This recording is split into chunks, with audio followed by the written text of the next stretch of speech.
चलिए बेटे, आज हमारा कौन सा टॉपिक है? Zeros of the polynomial. Zeros of the polynomial. सबसे पहले हम लोग जानेंगे जीरोज ऑफ पॉलिनोमियल होता क्या है, ठीक है ना बेटे?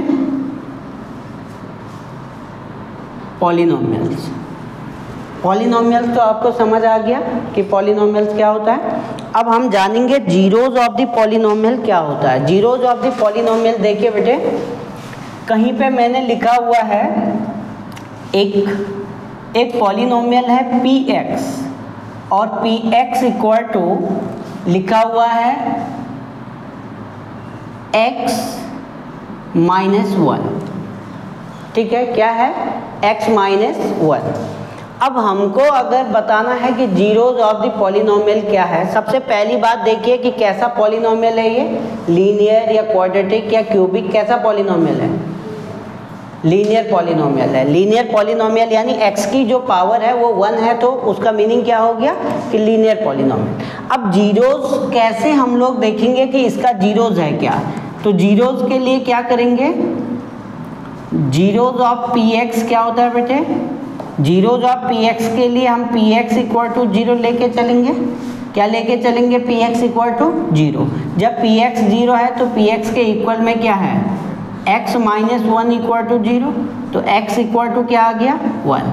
अब आप देखेंगे x इक्वल टू 1 हमारा क्या है? जीरोज ऑफ द पॉलिनोमियल है। इसका मीनिंग क्या हुआ कि x इक्वल टू 1 अगर मैं यहाँ पे रखूँगा x के प्लेस पे 1, तो हमारा रिजल्ट क्या मिलेगा?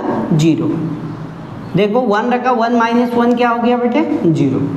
तो जिसकी वैल्यू, ऐसा वेरिएबल की ऐसी वैल्यू जो पॉलिनोमियल वाले फंक्शन में रखने पे, x के प्लेस पे रखने पे रिजल्ट को क्या देता हो? 0 देता हो, तो वैसे नंबर को हम कहते हैं जीरोज ऑफ द पॉलिनोमियल। इतनी बात समझ आ गई? यानी ऐसा नंबर जिसको हम इस x के प्लेस पे रखने पे वैल्यू क्या देता हो?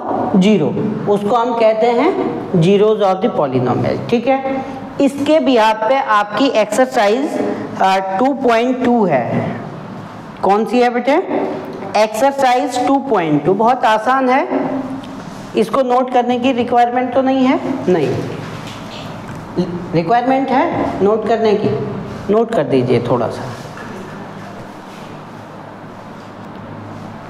अब एक्सरसाइज 2.2 पे हम लोग चलेंगे। कौन से पे? एक्सरसाइज 2.2। बहुत आसान एक्सरसाइज है बेटे। फर्स्ट क्वेश्चन पे हम लोग देखेंगे। क्वेश्चन गिवन है find the value of the polynomial. क्या दे रखा है हमको? Find the value of the polynomial. First है लेट इसको px ले लेते हैं। px इक्वल टू हमको क्या गिवन है बेटे? बोलिए 5x minus 4x square plus 3, ठीक है? और हमको बोला find the value of the polynomial at x equal to 0। इसका फर्स्ट पार्ट है किस पे निकालना है हमको? एट x इक्वल टू 0 पे px का वैल्यू निकालना है, ठीक है? क्या करेंगे हम लोग? x इक्वल टू 0 पुट कर देंगे पॉलिनोमियल में, x के प्लेस पे। इसको x के प्लेस पे 0 पुट करेंगे तो क्या आएगा? p0 इक्वल टू जहाँ जहाँ x आ रहा होगा वहाँ वहाँ क्या करेंगे बेटे? 0 पुट कर लेंगे। कितना आ गया? 5 इंटू 0 क्या हो गया? 0। 4 इंटू 0 क्या हो गया? 0 प्लस 3। आंसर कितना आ गया? p नोट का वैल्यू कितना है बेटे? 0। तो वैल्यू ऑफ पॉलिनोमियल कितना आ गया? 3। अब सेकेंड पार्ट देर का हमको किस पे निकालना? एट x इक्वल टू कितने पे निकालना है बेटे? बोलिए -1 पे, ठीक है? हमको क्या करना है? x के प्लेस पे क्या रखना है बेटे? -1। 5 into -1 -4 -1 to the power 2 plus 3 plus into minus 5 1 जा 5। देखिए -4 -1 का स्क्वायर, देखो जब नेगेटिव नंबर का स्क्वायर हम लोग करते हैं तो वो पॉजिटिव हो जाता है, यानी किसी भी नेगेटिव नंबर की पावर अगर इवन नंबर होगी तो उसका रिजल्ट हमेशा क्या मिलेगा, पॉजिटिव। क्यों मिलता है पॉजिटिव, देखिए माइनस इंटू माइनस क्या होता है बेटे, प्लस। तो -1/2 का मीनिंग क्या हो गया, -1 इंटू -1, माइनस इंटू माइनस क्या होता है प्लस, 1 1 जा 1। तो इसका वैल्यू -4 इंटू 1 प्लस 3, तो टोटल कितना आ गया, -5 -4 प्लस 3 कितना आ गया बेटा, -5 और -4 -9 प्लस 3, -9 और प्लस 3 कितना हो गया, -6। तो ये आपका आंसर है। ठीक है बेटे। लास्ट जो थर्ड पार्ट है x इक्वल टू -2, बिल्कुल सिमिलर ऐसे ही x के प्लेस पे क्या रखना है, -2। ठीक है, इतना नोट कर दीजिए।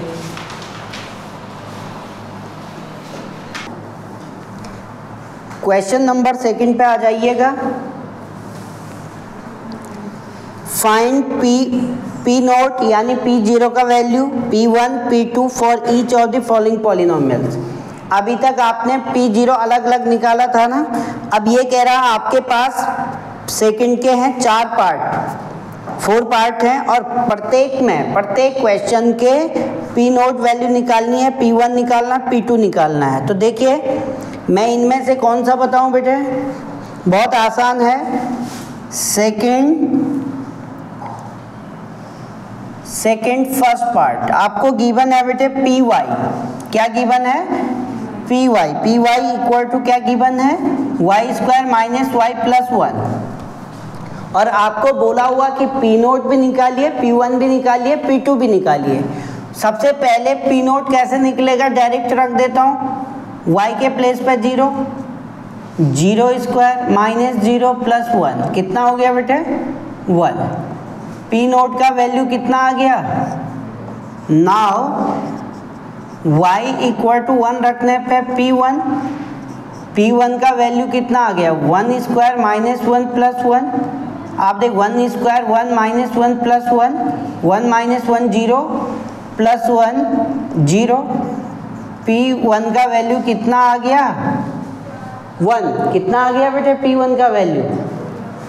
नाउ अगली कंडीशन है y equal to 2, y equal to 2 put करने पे क्या होगा, P2 equal to 2² minus 2 plus 1, 2² कितना हो गया 4 माइनस 2 प्लस 1, 4 माइनस 2 कितना होता है, या ऐसा कर दो प्लस प्लस के ऐड कर दो, +4 और +1 कितना हो गया, प्लस का 5 माइनस 2 प्लस 5 माइनस 2 कितना हो गया।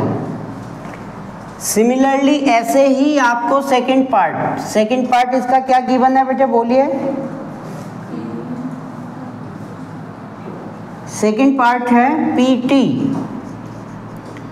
PT इक्वल टू क्या दे रखा है, 2 plus t plus 2t² minus t³। यही है बेटे। सिमिलर इसका भी करना है, सबसे पहले t इक्वल टू 0 लेके चलो, तो ये क्या बन जाएगा P0, 2 प्लस 0 प्लस 2 0² माइनस 0³। तो कितना हो गया 2 प्लस 0, 2 इंटू 0 ही होगा और ये 0, तो कितना आ गया आपका आंसर, कितना आ गया बेटे 2। क्लियर है। इसमें नाउ फिर से वही t इक्वल टू 1, 0 रखना, फिर 1 रखना, फिर 2 रखना। सिमिलर केस है, कोई दिक्कत तो नहीं आ रही किसी को, हाँ या ना, तेज बोलिए, हाँ तो तेज कॉन्फिडेंस झलकता है उससे, तेज बोलने से। 2 plus 1 plus 2 into 1 to the power 2 कितना होता है 1 क्यूब कितना होता है 1, तो कितना हो गया 2 प्लस 1 प्लस 2 1 2 माइनस 1, इस प्लस 1 से माइनस 1 निकल गया, 2 और 2 4। तो P1 का वैल्यू कितना आ गया बेटे। सिमिलरली क्या करना है आपको, t इक्वल टू 2 पुट करना है, तो क्या निकल के आएगा P2 equal to 2 plus 2 plus 2 2² minus 2³ अब देखिए बेटे कितना आंसर आएगा, 2 तो क्वेश्चन में था, ये 2 प्लेस पर टीके था, प्लस 2 इंटू 2 का 2 टू द पावर 2 कितना होता है 4, 2 टू द पावर 3 कितना होता है 8, 2 प्लस 2 प्लस 4 2 जा 8 माइनस 8, इससे ये कट गया 2 और 2 4। तो देखा ना गजब की बात हुई, P1 पे भी वैल्यू 4 आई और P2 पे भी वैल्यू कितनी आई 4 आई। समझ आ रहा है आपको, नोट कर दीजिए।